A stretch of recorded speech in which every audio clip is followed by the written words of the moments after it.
Polusi udara di DKI Jakarta juga disoroti oleh Presiden kelima yang juga Ketua Umum PDI Perjuangan Megawati Soekarnoputri menyebut polusi udara di Jakarta membuatnya terjangkit batuk-batuk.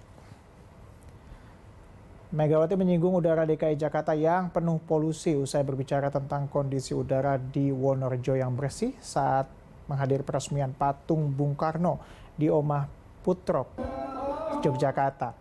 Mega membandingkan kondisi udara di Wonorejo dengan Jakarta. Bahkan ia mengungkapkan udara di Jakarta yang penuh polusi membuatnya kerap batuk-batuk.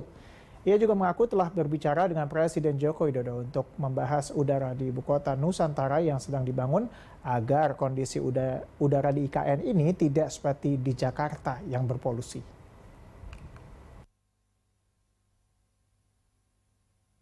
IKN itu seger ora.